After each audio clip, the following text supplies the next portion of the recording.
Welcome back to the Kilted Texan, and I am reviewing this 7-inch, I believe it's called a Sloss frame, but basically it is a copy, or at least a reasonable facsimile thereof, of a 7-inch Floss frame.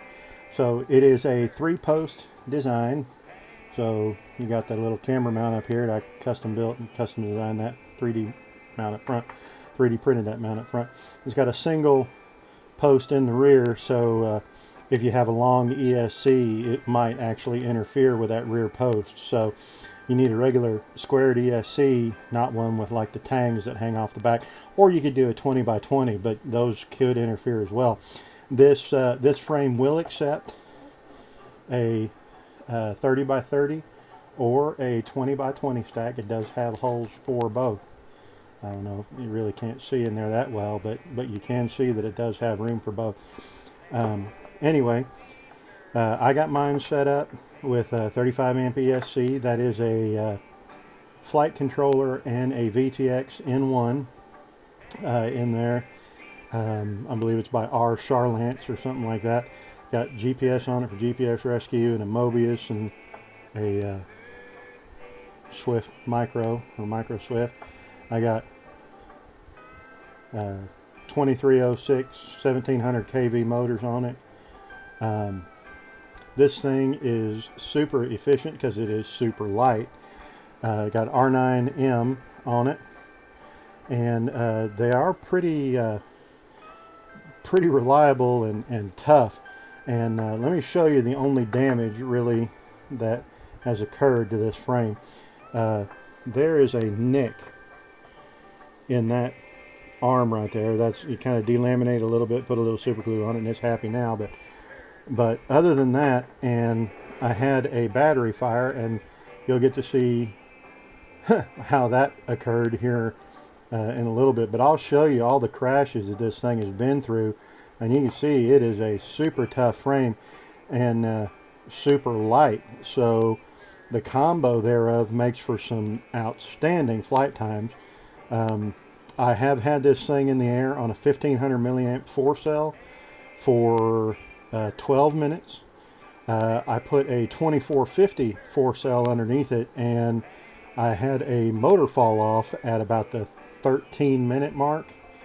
I still had plenty of juice left, and again, you'll see that here coming up. I've got a little collage of all the times this thing has bit the weenie, so to say. But she is super tough. And anyways, I just wanted to show you how tough this little dude is, and show you how many times she has bitten the bullet and still comes out. And that damage, the little fire damage on the back and that little nick on the arm, and you will see that was a hard hit when I got that little nick on the arm. So let me show you some of this flight footage, and I'll show you, well, the landing footage. Let's call it the landing footage. And you get to see how tough this little dude is. So this particular crash is when I had an ESC desync and stuffed it. No damage at all, just got muddy. This one is the hard hit that left that nick in the arm. Boom. 40 mile an hour right into that metal post, and all it did was nick the arm. Well, it banged the camera mounts and nicked a prop. But other than that, I mean, technically I could have just thrown it back up in the air and flew it. This one is when I got my switches mixed up, and I accidentally disarmed at about 100 feet over a ranch. I have to credit the Lost Model Finder for finding that one. This one, well, as you can read here, the DVR wasn't running, so I reached up to click it. Well, apparently I didn't have an SD card in it, and of course the menu popped up and I couldn't see anything. And I'm like, oh no, what am I going to do? So I hit the GPS rescue, and I could not find it to see it. I could not get eyes on it. I didn't realize I'd gone as far past, and I couldn't figure out what to do. Now, of course, the camera footage quit because the battery actually physically burned up, and we see some pictures of that battery. It landed on the battery, and it opened up one of the cells, and it cooked it, and that's what the fire damage is from on that frame. This one's just a little tiny little bump, no big deal, but donk, and just, popped it into the ground. And this one was the last one when I'm just flying and I've been in the air for like 13 minutes and the motor falls off. But that was my fault because I'd forgotten to Loctite it. So that's a little collage of all the times that this thing has been stuffed. And as you can see, it is still just as happy as anything to get up in there and go fly. So I built mine super light. You know, I get outstanding flight times with them. It will fling around like a freak. So you can really hurl it around and it's still happy.